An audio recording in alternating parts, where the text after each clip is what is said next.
खरस्रोता समितिर खरस्रोता संग्रामी मान को बधाई जनइबी जे आम माटीर कथा आम पानी आम जो संग्राम कर तारी उपरे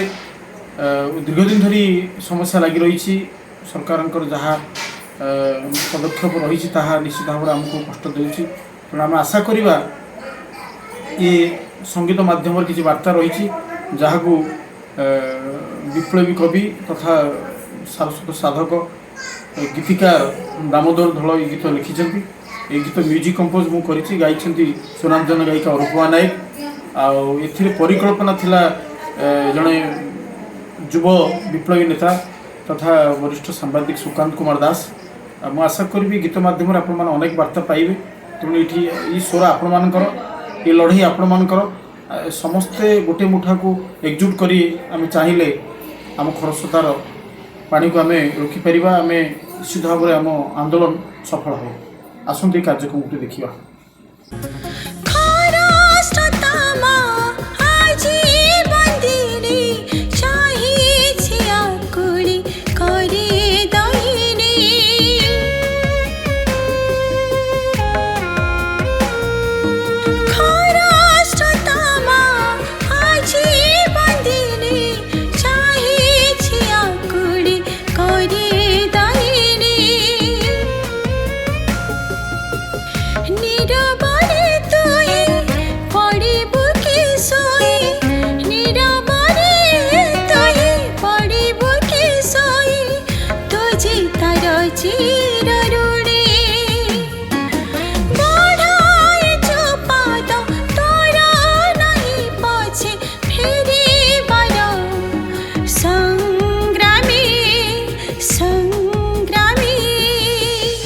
माँ जो गीत लिखिं संपर्क कौन कौन कहीं लिखिले कहीं आंदोलन हो संपर्क कह आज खरस्रोता अववाहिकार जो कूलवासी बिंदारपुर बरी आली आ राजकनिका ये जो दुख निर्यातना भितर देकी गति करुच्ची ताकू सरकार कंपानी के दवापाई जल प्रकल्प ना ताकू शोषी नापी चाहिए जहाँकि आम जीवन जीविका उपरे भयंकर परिस्थिति सृष्टि होगा जाऊँगी लुणा हम पानीय जल कृषि गृह मध्य निर्माण हो पारनी लुणा जल ये समस्त खाद्य पोशाक बासगृह जो जरूरी कथा ताहा विपर्ययर चरम सीमार पहुँचब से खरस्रोता संग्राम समिति आम गठन करूँ आंदोलन चलई रखीचु एवं भयंकर विरोधिता भितर 2 वर्ष भितर बहु आंदोलन भितर आम गति करुला बेले सरकार आम मान को लाठी प्रहार देती राति अधरे आरेस्ट करी मासे 25 दिन पर्यंत जेल रखी 24 जन को 1200 लोक ये आईन रे पकईकी कटकणा कर जो दुख यही दुखरे आमे समस्ते म्रियमाण मो अंतर भितर जो आसी अंगीभूत ही आसी कनिका आली समस्या उपरे मुझे अंतत संगीत रूप देकी ताकू जनसाधारण भितर प्रसारित करने मोर विशेष आवेग सृष्टि से राष्ट्रपति पुरस्कृत संगीतज्ञ दिनेश मल्लिक एवं अरूपमा नायक जो संगीत रूप देइचंती स्वर देइचंती ता आपण मान को जनसाधारण को निश्चित भाव में उत्साहित करिवो प्रेरित करिवो एकाठी करिवो ये संग्राम पे लड़ाई करिया पे आगे आसिया पे प्रेरणा दबो मु या को अति गभीरतार सहित कामना करूची। परिचय दिंतु ये खरस्रोता आंदोलन रे जो चली कनिकार ठारू बिंझारपुर पर्यंत आलीर समस्त जनसाधारण बर्तमान व्यस्त कौन कहे मु सुकांत कुमार दास खरसुआ सुरक्षा परिषद उपदेष्टा अच्छी दुखर कथा हूँ खरसुआ नई पानी शोषापी जो चक्रांत कर राज्य सरकार और प्रशासनिक व्यवस्था दुख कौ पुटु कौन आरंभ करवा किसी मुझे जापरूनी खरसुआ नदी ये अंचल जो मैंने राजनेता रही अंचल किसी के दान ना दया दरद किसी ना लोक केमती बंचे से कथा नहीं अपरंतु योग्य पुओर अयोग्य पुओ जमी बापार संपत्ति बाड़ी बिकिकी चले एठिकार जी अच्छा राजनेता सही क्रम में एक सीधासख अभियोग करूँ से माटी बिकिकी पा बिकिकी चलवाई योजना कर निज अंचल चाषबास बुड़ीज निज अंचल भूतल जल आसी संगीन अवस्था अच्छी से कथा चिंता करार ना कौन ना मेगा इंजीनियर कंपानी की जी कंपानी स्वार्थ में पानी दि जाऊँगी कहु लोक भोका कराऊँ कौन ना दिज्व पीवा पा दिज्व काले भद्रक जिले में जो माटी तले आम माटी तल पानी अपेक्षा 4 गुण पानी अच्छी गोटे नियंटिया अंचल गोटे बड़का अंचल पानी देखिए जो फार्स चलती आप देखिए ये माटीर ये आंदोलन ये माटीर स्वाभिमान अंचल लोक प्रमाण कर देखते जो 12 तारीख दिन अगस्ट 12 जो घटना आप देखिले से घटना एवं बलपूर्वक 144 जारी करके सरकार जो प्रकार आतंक राज करके पानी नापी मसुदा करी ये माटीर जन आंदोलन केवे निरभिजीव ना आईनगत दृष्टिकोण एवं सांविधानिक दृष्टिकोण विभिन्न बाटे विरोध कर प्रकल्प निश्चय भाव बंद हम ये कनिका माटी आंदोलन माटी विप्लव माटी ये विप्लवर परिचय देव खरसुआ माँ सेमती चिरश्रोता होगी बहब ये संग्राम माटी ये लड़ुआ माटी आम दायाद भाव में ये निश्चित भाव जानी सी जी जहाँ कर ब्रिटिश अत्याचार आम देखी एठी कनिकार 1922 मसीह प्रजा आंदोलन होता 2015 मार्च मास 8 तारीख गुड़िकांड होता आप देखी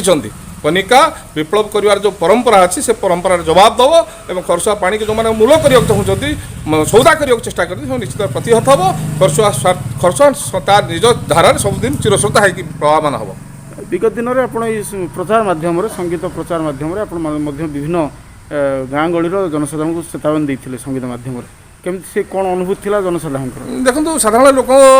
मन में हाँ कौन गोटे पानी जाऊँगी नईरू केतवा पानी नियाज सब कथा कही विभ्रांति कथा करा घर कांथरे काले पीवा पानी मिल क्या पानी दि जाऊँ कहीं दिया से कथा जानी ना लोक जो सब जानी ना घटनाक्रमे आम गोटे सचेतन करने गोटे गीत मध्यम प्रयास करूँ वास्तव स्थिति कौन अच्छी खरसुआर आम अंचल पानी केते आवश्यकता अच्छी और जदि भद्रक को पानी जीव भद्रक केते पानी सोर्स अच्छी से सब कथा को लोक भर पचारे और निज अंचल स्वार्थपाई जब जागरण न होगा ये माटी ये माफिया माने आम राजनेतार माफिया माने प्रशासक माने एमती लुट करके पानी नहीं पड़े ये गोटे जनचेतना सृष्टि करने गीतटी कर बहुत रेस्पन्स मिलता से गीत गाँ गाँव में मेली आरंभ हो ये प्रतिवाद स्वर तीव्र कर से गीत और से सचेतना कार्यक्रम आम 2 वर्ष है जो मेगा ड्रिंकिंग वाटर प्रोजेक्ट है बालेश्वर जिला को पानी देवाई हम तो विरोध करें दाबी रखिल इनस्ट्रीम बैरेज करके पानी दियो सरकार कहले तलमुंडर इनस्ट्रीम बैरेज हुए नहीं किंतु एबे महानदी रे कुजंग तल को इनस्ट्रीम बैरेज करिए बोली 5 जन आम जिलार 5 जन विधायक जगन सिंह जिला विधायक 5T सचिव सहित आलोचना करी फाइनल कर करेंगे तो सेठी हो पार ये कहीं न तो ये जो वैमत्तिक मनोभाव देखा सरकार जो कंपनी जाल में पड़ी कंपनी को फायदा देवाई व्यवस्था कर विरोध करुँ शुणुचु जो सरकार कलबल कौशल करेंगे बोली आम विरोध करने आज संगठित हो विरोध करूँ ये खरस्रोता बंचाओ संग्राम समिति आनुकूल्य गोटे बड़ धरण काली प्रोग्राम थिला किंतु हठात आम खबर पाइलु जे ये पुलिस फोर्स आसी आमर जो मैंने सब अच्छा कर्मकर्ता भर किसी लोक अरेस्ट करने चेष्टा कर छड़ा आमर जो प्रचार माइकटा काली बुलूला ताकू से माइक और माइक परिचालना करुवा बुलाऊा व्यक्ति से अरेस्ट कर से गाड़ी को अरेस्ट सीज कर तेणु आम ये आसिक हठात खूब कम समय भितर ये लोक आसिक पहुँचिकी आगामी काली आम ठीक ढंग से प्रस्तुत हबू आम सर्वादौ ये प्रकार जो अन्याय उचित कार्यक्रम को आम विरोध करूँ खरस्रोता मेगा जल प्रकल्प एक राजनैतिक कि आंचलिक प्रसंग नुहे यह संपूर्ण रूपे एक परिवेशगत प्रसंग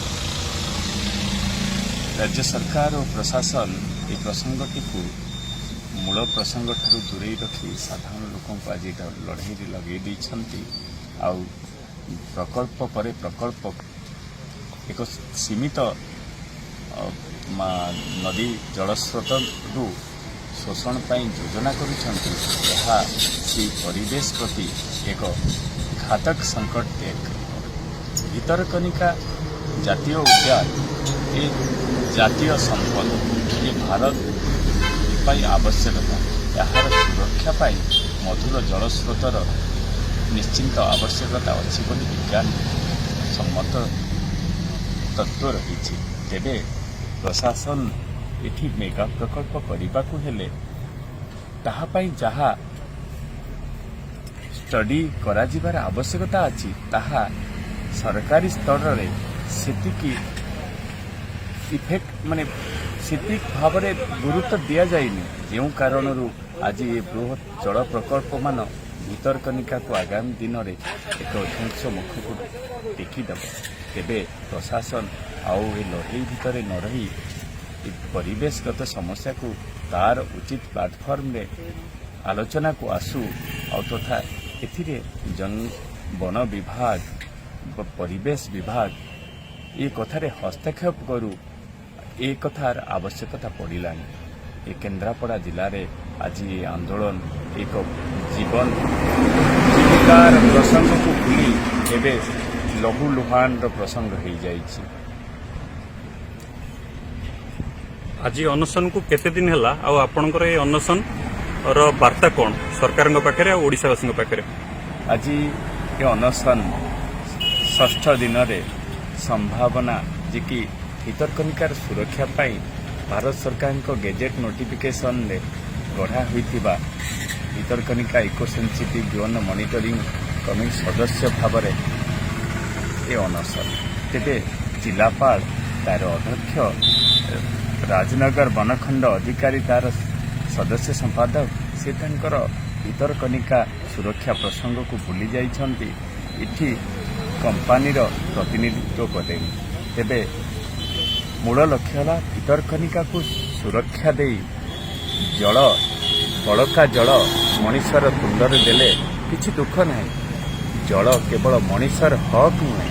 ଜଳରେ ପ୍ରକୃତିର ବି ହକ୍ ରହିଛି। ଏହାକୁ ଆମେ ସମସ୍ତେ ସମ୍ବେଦନଶୀଳ ଭାବେ ଅନୁଭବ କରିବାର ଆବଶ୍ୟକତା ଅଛି। ଏଠି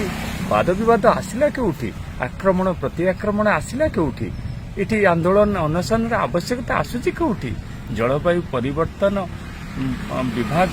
ସହିତ ଯୋଡ଼ି ହେଇଗଲା। ତେବେ ଆମେ ନିଜେ ଯୋଡ଼ିଦେଲେ ବିଭାଗ ସହିତ ଜଳବାୟୁ ପରିବର୍ତ୍ତନ। ଏ ଜଳବାୟୁ ପରିବର୍ତ୍ତନ ନିଶ୍ଚିତ ରୂପେ ଆମ ପ୍ରାକୃତିକ ସମ୍ପଦ ଆଉ ମାନବ ସମ୍ବଳର କ୍ଷତି କରି ଚାଲିଛି। ରାଜକନିକାବାସୀ, କେନ୍ଦ୍ରାପଡ଼ାବାସୀ ତଥା ସାରା ଓଡ଼ିଶାବାସୀଙ୍କ ପାଇଁ ଆପଣଙ୍କର ବାର୍ତ୍ତା କ'ଣ ରହିବ? ଏ ବିଷୟରେ ରାଜକନିକା କିମ୍ବା କେନ୍ଦ୍ରାପଡ଼ାବାସୀ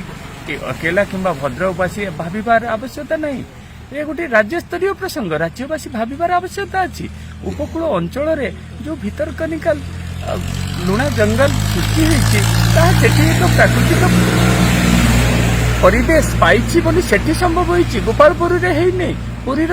ଶ୍ରୀମନ୍ଦିର ପାଖରେ ହେଇନି। ତେବେ ଏ ସମ୍ପଦ ସବୁବେଳେ ପ୍ରାକୃତିକ ବିପର୍ଯ୍ୟୟ ସମୟରେ ଉପକୂଳ ଓଡ଼ିଶାକୁ ସୁରକ୍ଷିତ ରଖିଛି, ବଞ୍ଚାଇ ରଖିଛି। ଆଉ ଏ ଯେଉଁ ଜୈବ ବିବିଧତାର ବିଭବ ଦେଇଛି, ଯେତେ ପ୍ରଜାତିର ଏଠି ବୃକ୍ଷଲତା ଆଉ ତଥା ଜୀବ ରହିଛନ୍ତି, ବିଶ୍ୱର ମ୍ୟାଙ୍ଗ୍ରୋଭ ଜଙ୍ଗଲ ସବୁ ଯାହା ରହିଛି ଯୋଉଠି ସେଠି ଏତେ ପରିମାଣରେ ନାହାନ୍ତି। ସେଥିପାଇଁ ଜାତିସଂଘ ଏତେ ବିଶ୍ୱ ଐତିହ୍ୟରେ ସ୍ଥାନ ଦେବା ପାଇଁ ଉଦ୍ୟମ କରିଛି, କିନ୍ତୁ ଆମର କିଛି ଅଯୋଗ୍ୟପଣରୁ ଭିତ୍ତିଭୂମିରେ କିଛି ଆମେ ମାନବୀୟ କ୍ଷତି ସାଧନ କରିଥିବା କାରଣରୁ ଆଜି ବିଶ୍ୱ ଐତିହ୍ୟରେ ସ୍ଥାନ ପାଇପାରିନି। ତେବେ ଆଗାମୀ ପିଢ଼ି ପାଇଁ ଏହା ଗୋଟେ ବଡ଼ ସଙ୍କଟ ଦେବ। ଆଜି ଆପଣଙ୍କର ଅନଶନର 6 ଦିନ ପରେ ମଧ୍ୟ ସରକାର ଓ ପ୍ରଶାସନ ଆପଣଙ୍କ କଥା ଶୁଣିନି,